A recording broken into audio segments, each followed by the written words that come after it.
Hello. Welcome, all humans and all non-humans. Welcome back to another episode of Judgemental Readings by Only for Humans. I just blinked. No, I haven't re-dyed my hair. No, it hasn't been a full week. It's been a day since I did 2 videos back to back, but I don't care. If I'm going to be working 10 days straight, might as well do something that I am enjoying. And I am a masochist after all. I hate this, but I also enjoy it. I haven't done a lot of active reading in a while, and I am, this, despite how awful this is, it is still active reading, and I enjoy the activity of doing that. So yeah. So here we are, back again. I think there are moments when this book obviously very much catches my attention. They're few and far between, but they're there, so it keeps me going. I can't say, ooh, man, that I went pretty far up. It's okay. I can't say it's a page turner, but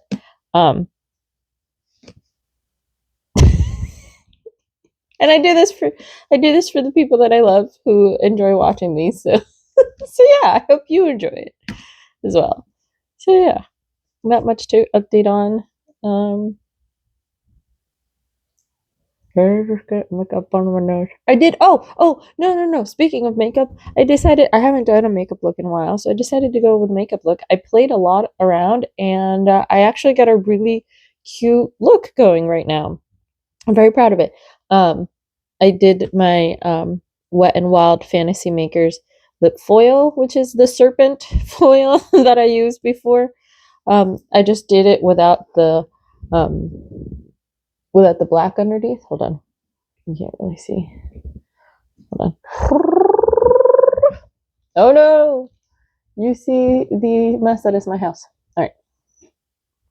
So you see the lip foil. And then I was playing around trying to go off of colors that would go off well with this lip foil, and I ended up with this kind of pretty, almost like a peacock color combination, which I did not expect. There. And it makes my eyes look really brown, which I like a lot. Wow. So yeah, I like this peacock look. It goes pretty with my hair. Do you see the 50 bazillion hair colors that I have in the light? Oh, and you can see my white hair, my grays. So yeah, hi guys. It's nice to see you up in close. Right, and you got a full close up, and nice and poisonal. All right. Let's get cozy. It's nice and warm. Nice and warm.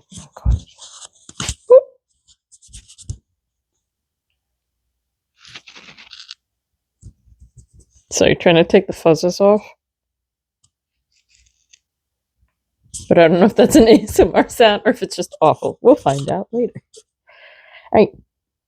I think I'm getting a little bit better, I want to say, with the microphone situation. I don't know. Y'all tell me what you think. I'm sure if anybody ever decides to start commenting on this, some people started commenting on my video game videos, and believe it or not, I am an extreme introvert who's terrified of the internet, despite the fact that I am on the internet and making videos on the internet. As soon as I see a comment of somebody that I don't know, I'm like, get away! So, yeah, I contradict myself quite a bit. Anyways, let's get started with our next chapter of Kiss of the Basilisk by Lindsay Stroud. Please support the author. Please buy the book. I still have to put a bunch of links as to where you can buy it, but please support the author. All right. Also, I did not forget my disguise this time, which I did last time, and there was a lot of smut. We'll see what happens this time. Watch, I brought my disguise, and this is going to be one of those clean episodes, or clean chapters episodes. Anyways. How many times? Every time I do this, I don't, this is like eating spicy food. Like it's painful throughout the whole process, and yet I keep coming back. No, it's not the definition of insanity. I feel like it's just me being a masochist. Okay, 41 episodes. We're in chapter 11. Or 41 chapters. We're in chapter 11. So we got 30 chapters. 30 more of these. Yeah. Just trying to make sure nothing's on fire outside. Nothing's on fire. All right, anyways. All right, chapter 11. Vera was the last girl to arrive at the castle. Tem watched as she flounced into the foyer with her nose turned up, snatching a glass of wine from the butler and downing half of it in one go. Her mouth was a bright circle of cherry red lipstick, and she reeked of flowery perfume. I love flowery perfume. The combination was an assault on the senses. It's pretty anti-feminine for you. Who doesn't like cherry red lip and flowery perfume? Are you feeling better? Tem asked as politely as she could manage. Vera squinted at her suspiciously. Why do you care? Your father said you were sick. I'm just making conversation. Vera sighed. If you must know, Jonathan ended things with me. Tem almost laughed. It was just like Vera to be sad about Jonathan ending things while simultaneously competing for the prince's hand in marriage. Nothing was ever enough for Vera. She always had to have it all. Hypocrite! You fucking hypocrite! Literally, you are doing the exact... She's gonna tell me that, like, oh, well, I'm not competing for Leo's. Like, bitch, don't you dare. You also are in love with somebody else and still are in the competition. So shut your damn mouth.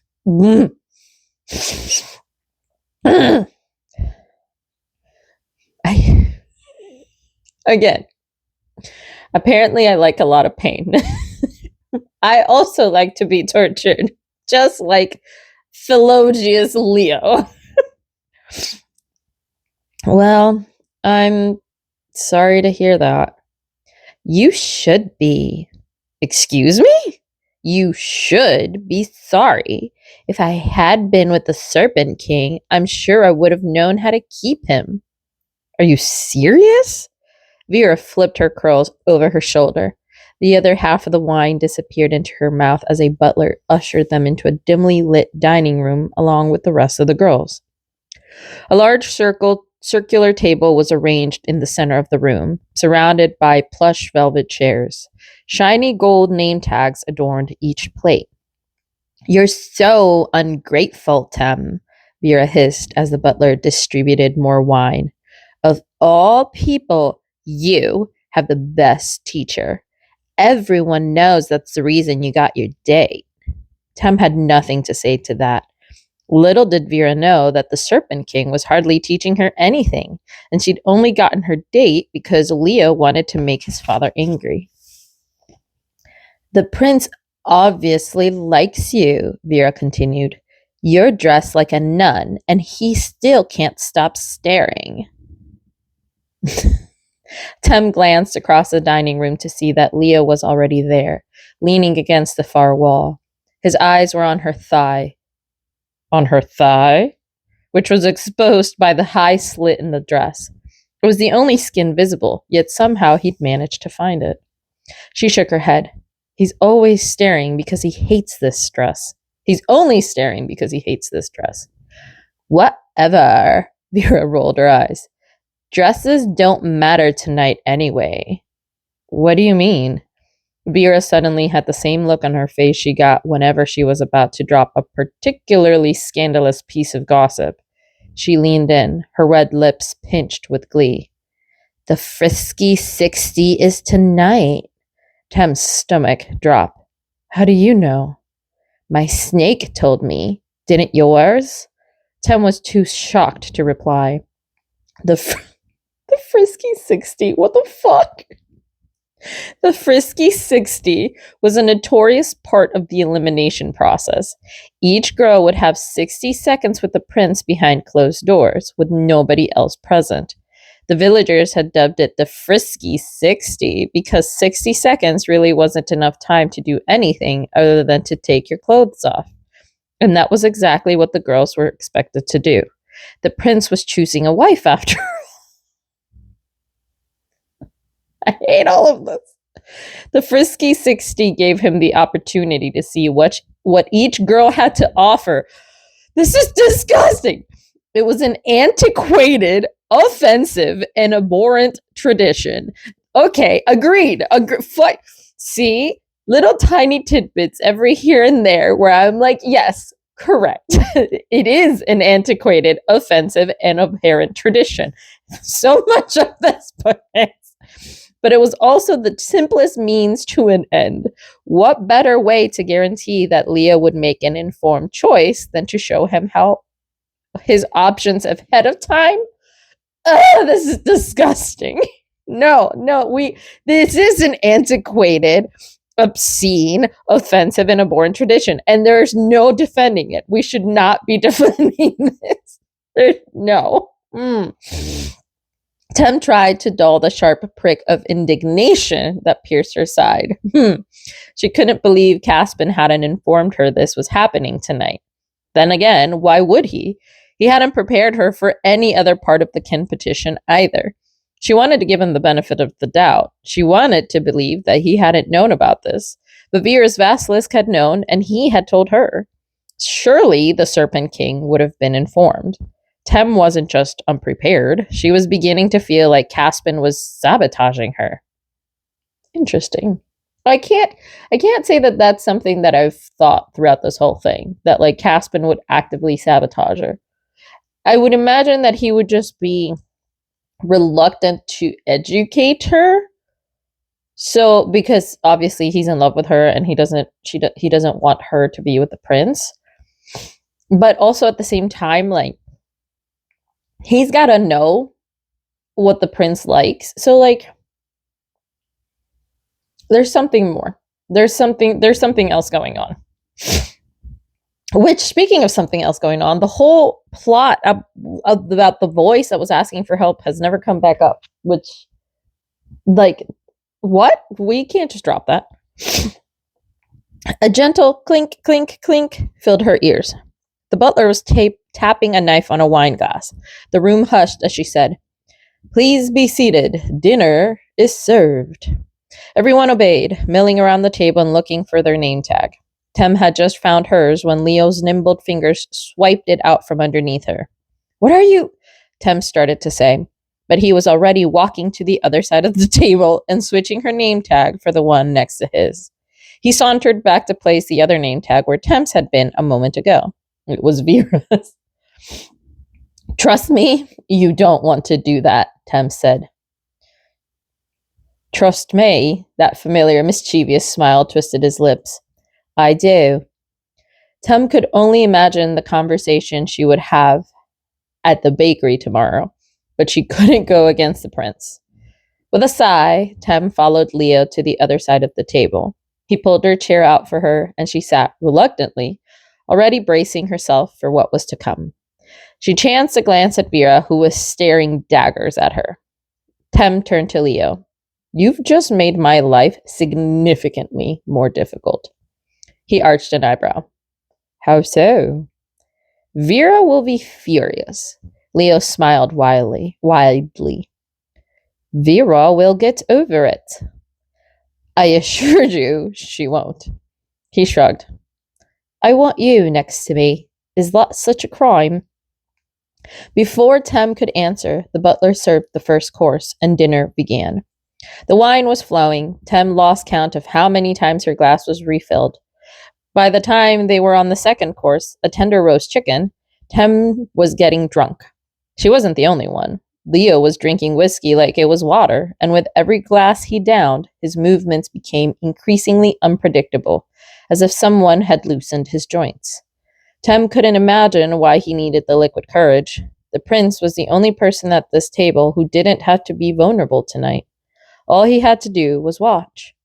The girls took turns flirting with Leo, alternating between fawning over him and giving each other scathing looks. It was pathetic to watch, and Tem found herself daydreaming.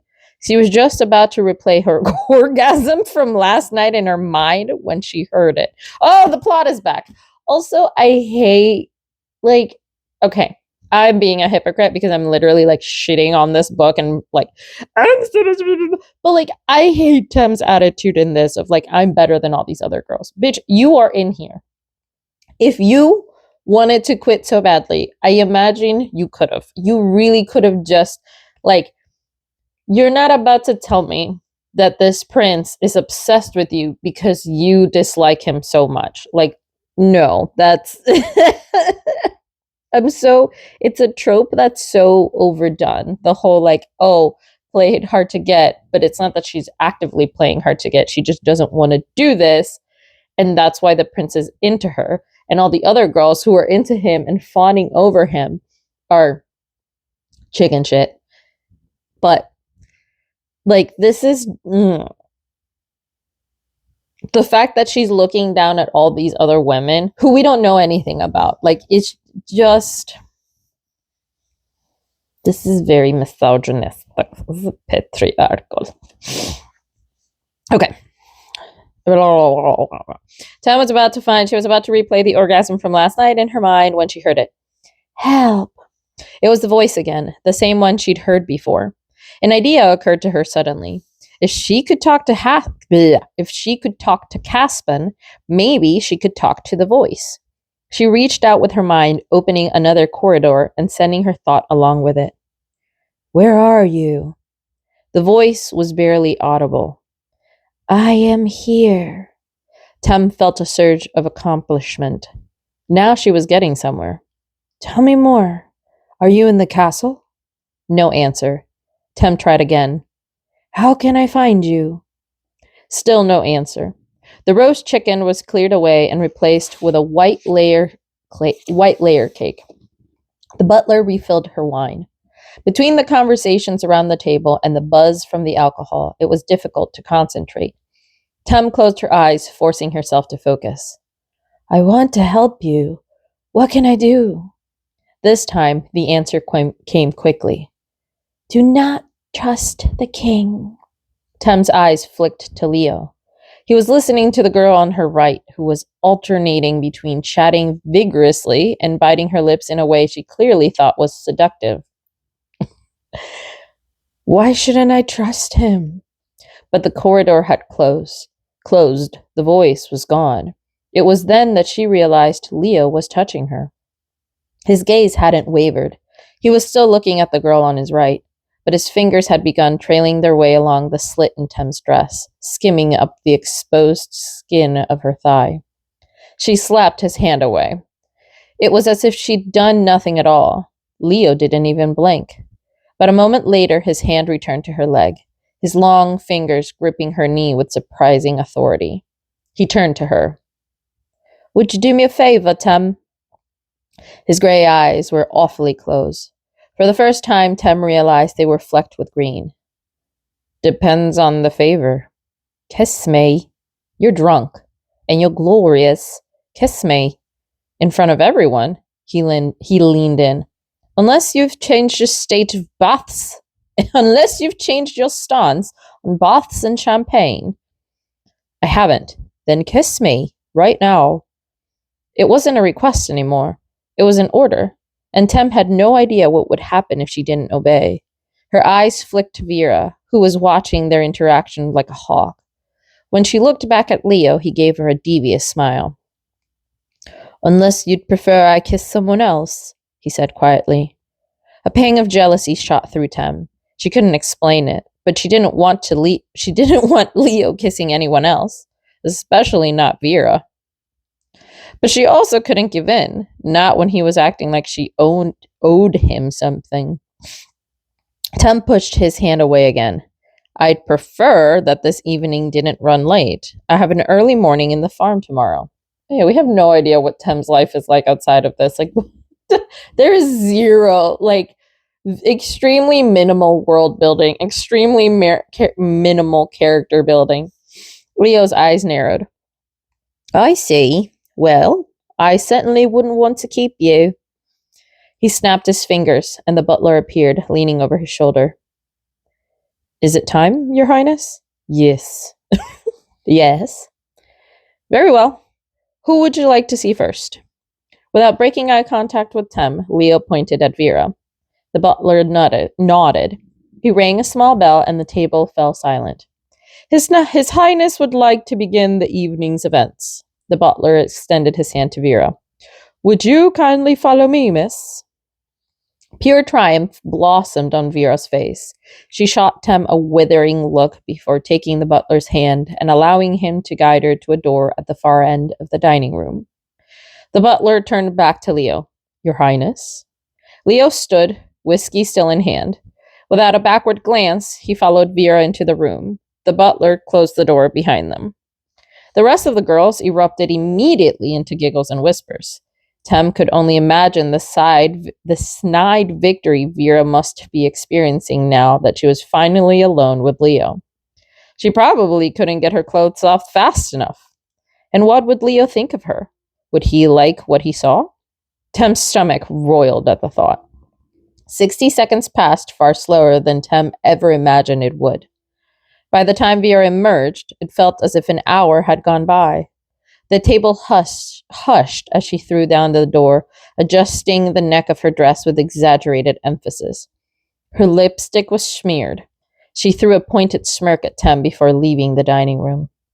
The butler approached the table and extended his hand to another girl, who blushed deeply before taking it. And on it went. It was clear that Leo was the one deciding the order of the girls. It was the podiums all over again. Tem had no doubt she would be the last. She was an afterthought, only worthy of seeing the prince after he'd had his fill of everyone else.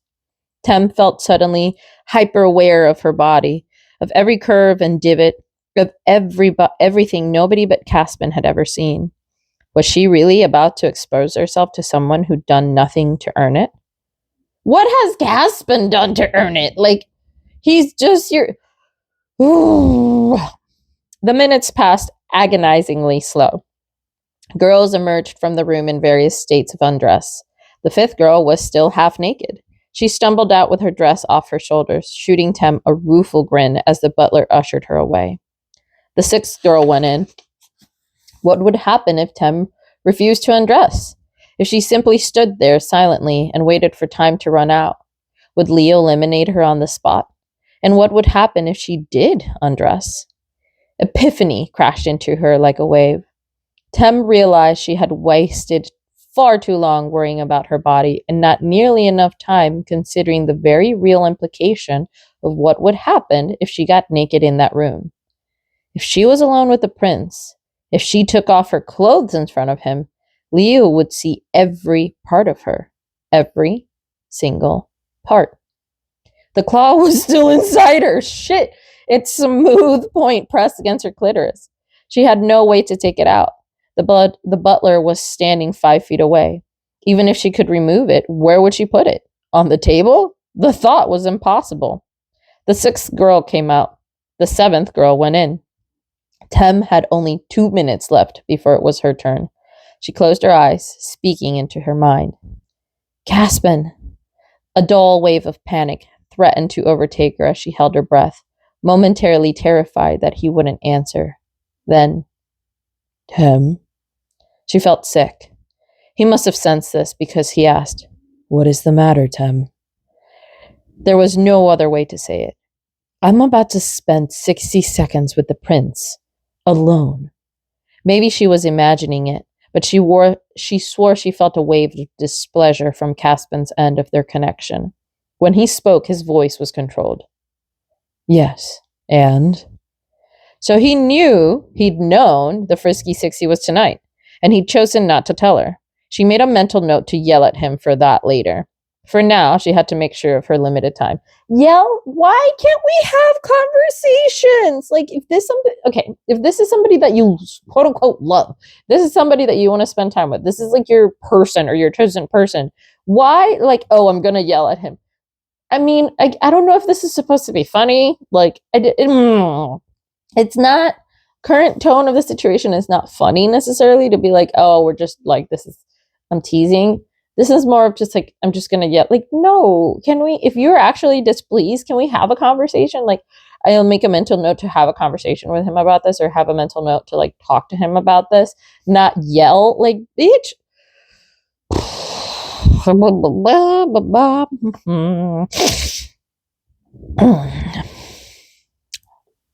For now, she had to make use of her limited time. And it's customary for the girls to undress. In the pointed silence that followed, Tem felt a ripple of anger. Caspin had been doing this for centuries. He was familiar with the entire training process and knew perfectly well that what traditionally occurred during these 60 seconds. Why was he forcing her to explain it? Are you going to undress? Now Tem was floored. Given their history, the question was almost cruel. She narrowed her eyes. I haven't decided yet. What do you think? There was no mistaking the anger in his voice. What I think is irrelevant. Your duty is to impress the prince. Don't you dare speak to me about duty. I beg your pardon. The door opened. The 7th girl came out. The 8th girl went in. You have neglected your duty since the first day we met. Everyone else was informed about tonight but me. Everyone else has had sex but me. You're doing me a disservice and you know it. Caspin bristled. Are you questioning my methods? I thought that was obvious. His anger only grew.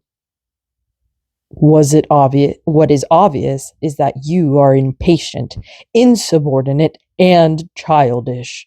Tem didn't have time to be hurt by his words. Anyone would be impatient in my position. Is there a reason for this conversation, or did you only call upon me to argue? Tem's stomach twisted. He was going to make her say it. If I undress, the prince will see what you gave me. A pause. I can remove it if that is what you wish. Oh, wait, no. I can remove it if that is what you wish. Tem frowned. She couldn't read his tone. If you remove it, would you give me another? The pause was longer this time. Tem could physically feel the seconds ticking by. I would give you anything you asked for, Tem.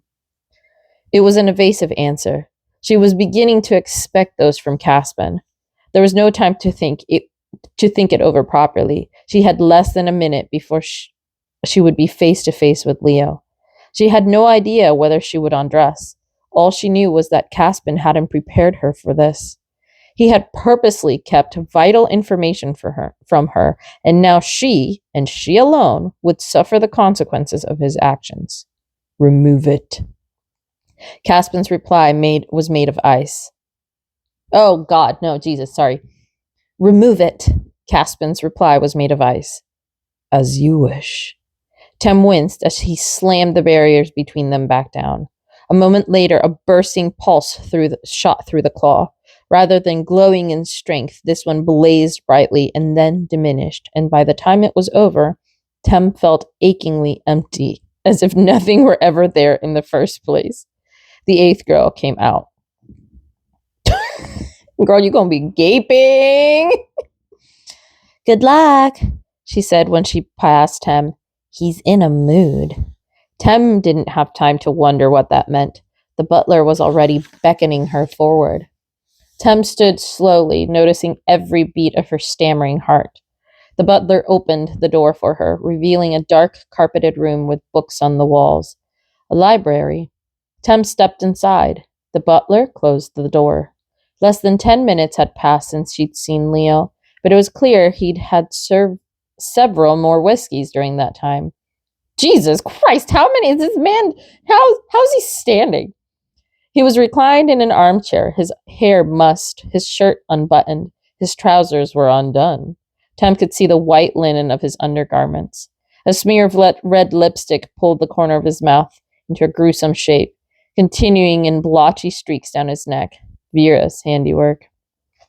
Despite herself, Tem felt a rush of heat at the sight of him.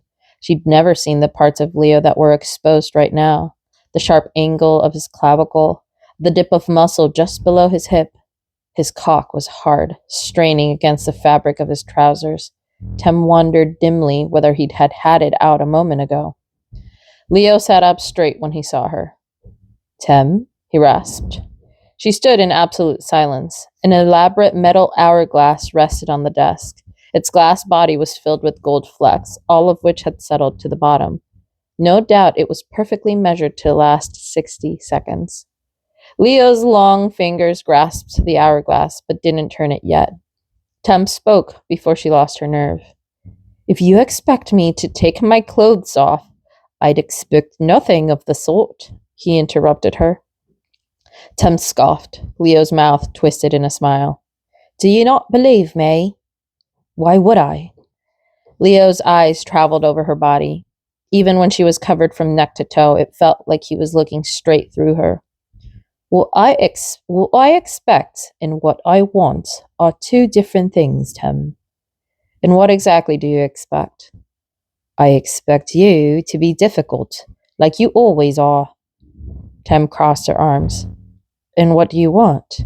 Leo took a long swallow of whiskey. Whatever you're willing to give me.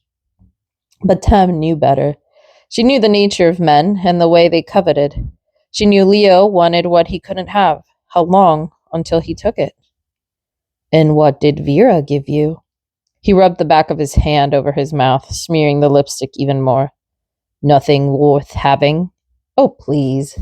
60 seconds with you is worth an hour with Vera, he said quietly. Tem shrugged with an indifference she did not feel. Leo stood unsteadily, grasping the table for balance. Tem had never seen him drunk like this before, and she hated the sight. She jerked her head at the hourglass. Are you going to turn that over? Leo tapped a single finger on the sculpted metal. If I turn it over, will you take off that dress? Maybe it was her anger at Vera. Maybe it was the way Caspin had cut off their connection without consulting her. He did consult you. You said the reason why you guys are connected is because of the fucking claw. It's the vagina vibrating cell phone. Like, you knew, or at least everything so far in this book tells me that you knew that if you don't have the fucking vibrating cell phone claw, you're not going to be able to talk to him. He had this whole conversation. You said you knew. You told him to get rid of it, to remove it. I hate her. I hate this. Maybe it was the way Caspin had cut off their connection without consulting her. Or maybe it was the realization that she couldn't control even the smallest thing in her life right now. Either way, Tem had had it enough. You can't just have whatever you want, she snapped. Leo's face slid into a smile as he saw he had finally forced a reaction from her. Maybe not, he said quietly, but I can certainly imagine whatever I want. His eyes traveled slowly down her body as he stepped toward her. Whenever I want it. By the look on Leo's face, Tem knew exactly what he was imagining. Tem felt herself blushing and forced herself to suppress it. Why shouldn't he picture what he'd never have?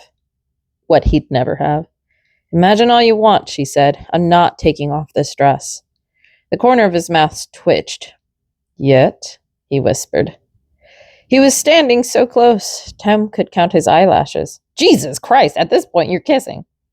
He had a tiny scar on the bottom of his chin. She could smell his cologne, which was rich and musky, like cigars smoked outside during summer.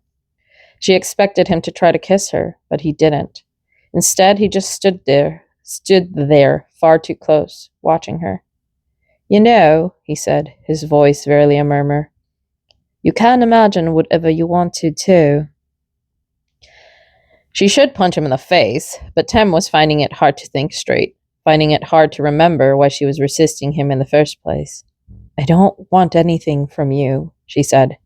Leo smiled as if he knew it was not quite the truth. So difficult. You like it. You do, Leo. Leo looked her straight in the eye.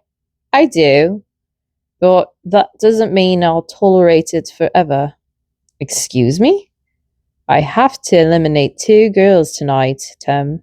Why shouldn't I eliminate you? Exactly! Thank you! Thank you! Because you'd never see me again. Oh, no, never. Can we have a good book?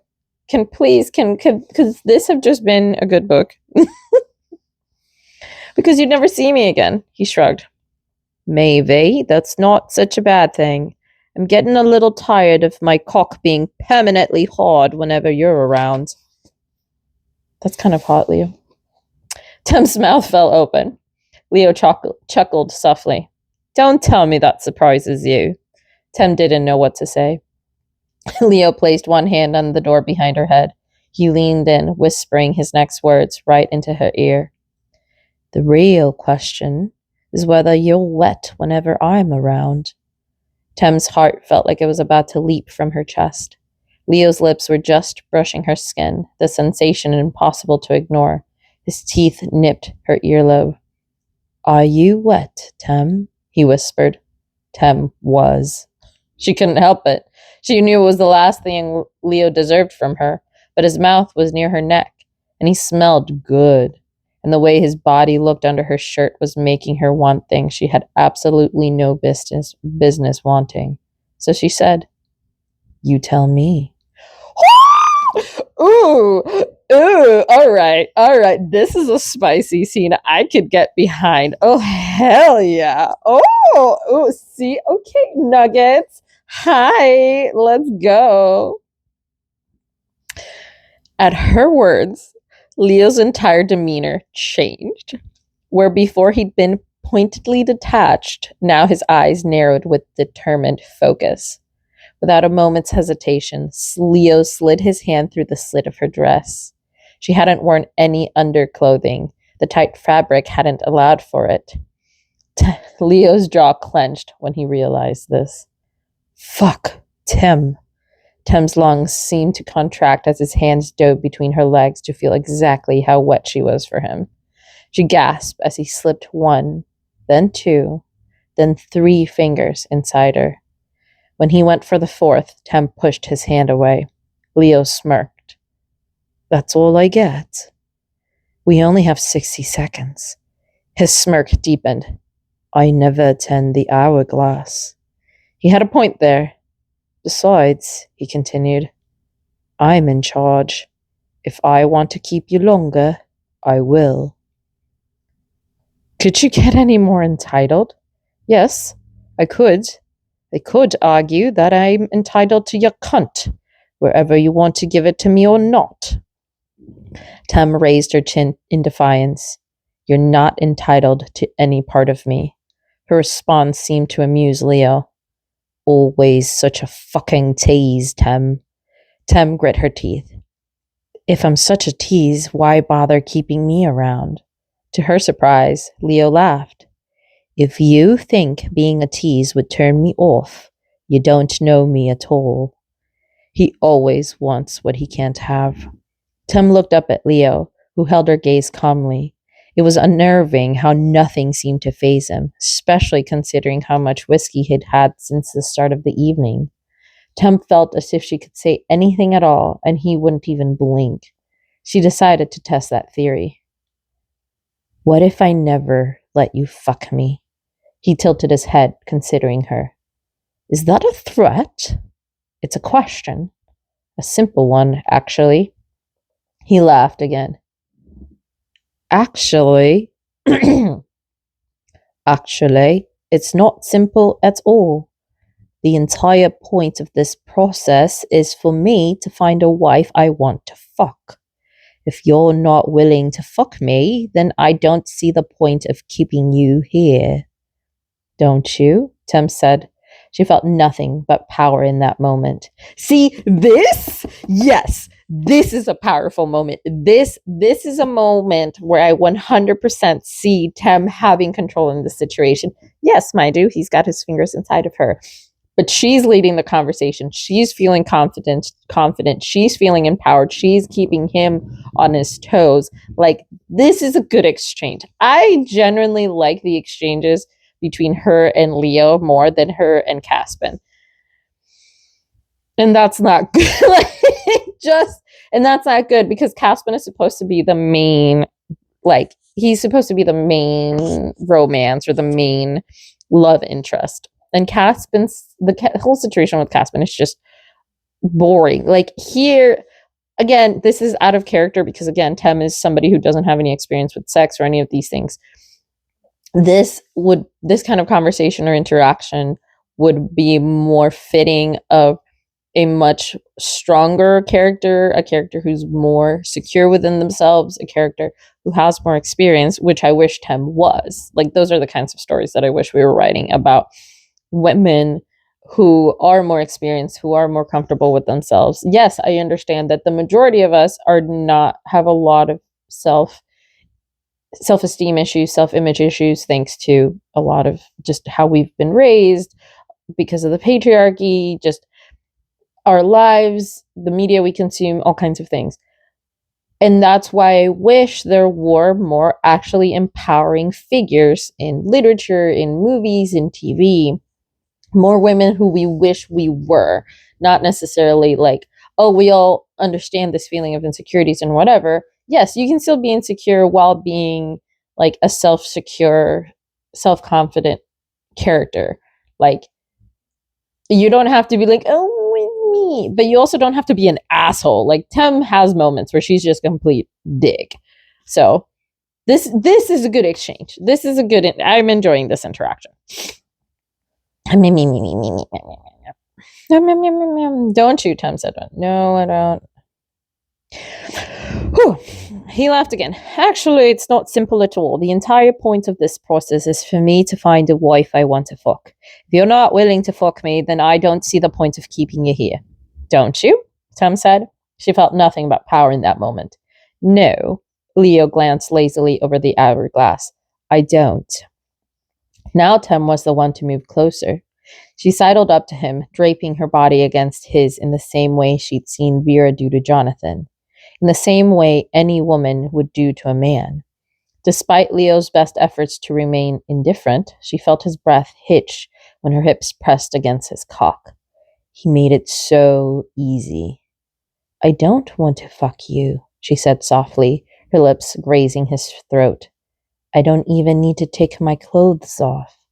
You want me so badly you'd marry me just for the chance to see me naked. Am I wrong? Tem didn't know where her courage came from. She was risking everything on this. Her place in the competition, her mother's reputation, her reputation.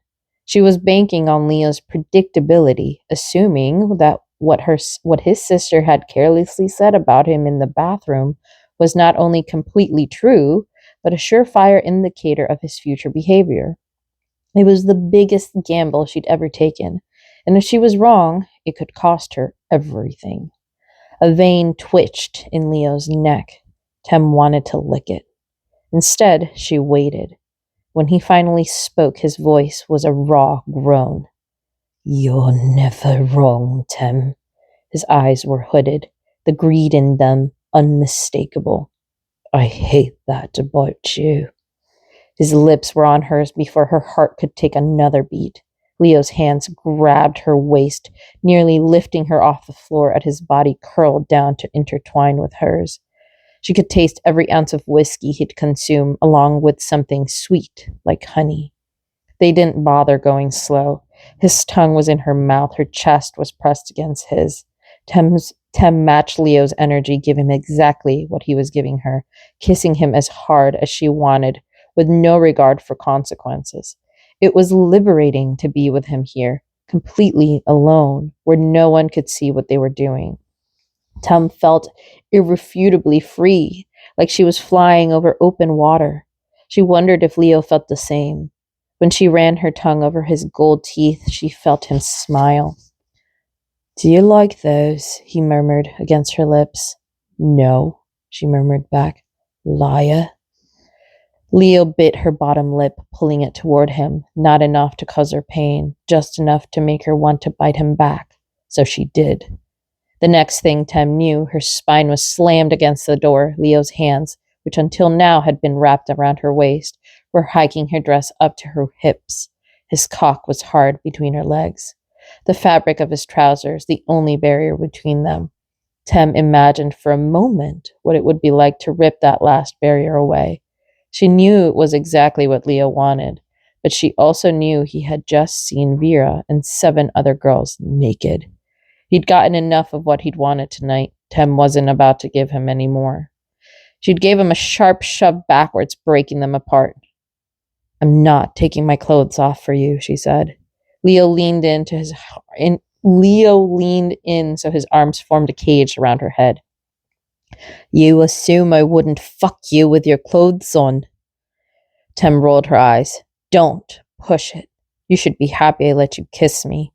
He raised his hands in mock surrender. "I am." He lowered them slowly, and the smirk faded. "I am very happy." There was a pause, and Tem wondered if she was happy too. For a minute, they simply looked at each other. In the silence, Tem allowed herself to truly see Leo. He was breathing hard, just like she was. His hair was a mess of chaotic spikes, and his lipstick-smeared shirt was surely ruined. He looked perfectly, incandescently human. In that moment, despite herself, Tem felt her heart bend in his direction. "You never turned the hourglass," she whispered. Leo smiled. "You're right." He crossed the table and flipped the hourglass on its head. Tem watched as the sparkling gold flakes began to fall. When Leo returned to her, he kissed her again. It was a proper kiss this time, one that built slowly, warming Tem from the inside out. His tongue traced along hers as his arms pulled her closer with unprecedented tenderness. He held her as if she were something precious to him, something sacred. In the sanctuary of his embrace, Tem forgot about the evening. She forgot about Vera, about Caspin, about the voice in the castle. There was only this kiss, right now, with Leo. When they finally pulled apart, the hourglass had long since run out. "So," Tem whispered, her lips still an inch from his, "will you keep me around?" Leo sniffed, his gold teeth flashing in the dim light. "For as long as you'll let me." All right, that was good. Whew, that was good spice.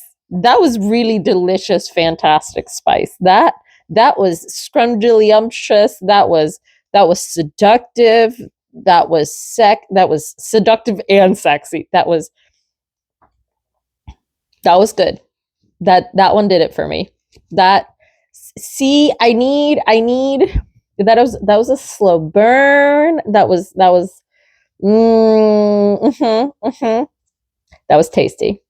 What? We need fuck Caspin. Fuck Caspin. Fuck Vera when she's with Caspin. Fuck Vera any other time. Like the fucking kiss of a basilisk. Fuck that. I just want this intrigue. Like honestly, like that was fun. Can I have more of that? I significantly enjoy more her interactions with Leo, excuse me, than I do with Caspin. That was nice. That was really good. I liked it. I enjoyed that. I enjoyed that a lot. I hope you guys enjoyed it. That was see, this one. All right, chapter 11, guys. Favorite chapter so far. Chapter 11 was solid. That was a good chapter. We'll gold star on that one. 4 stars. Can't give it 5, but 4 stars. All right. I'm gonna have to send that one to my friends. All right, guys. I hope you enjoyed that one. Maybe next time you see me, I will have better colored hair. Probably not, because I'll probably do a video tomorrow, and I don't think I'm going to dye my hair then. Or maybe I'll do another video where I'm in the midst of dyeing my hair. So it'll be the same color. I'm just refreshing the color, so it'll be more pink and blue. But anyways, that was nice. Ooh, that was nice. I'll have to reread that one for myself. All right, y'all. I hope you have a good night. I didn't even have to wear my disguise. I enjoyed that one so much. We were in this together. I see, fuck judgmental readings. I need to do good book readings, like tasty, yummy, delicious, fulfilling book readings. Anyways. All right. Have a lovely night. I'll see you next time. Ciao. Ciao, ciao, ciao, ciao, ciao. Bye.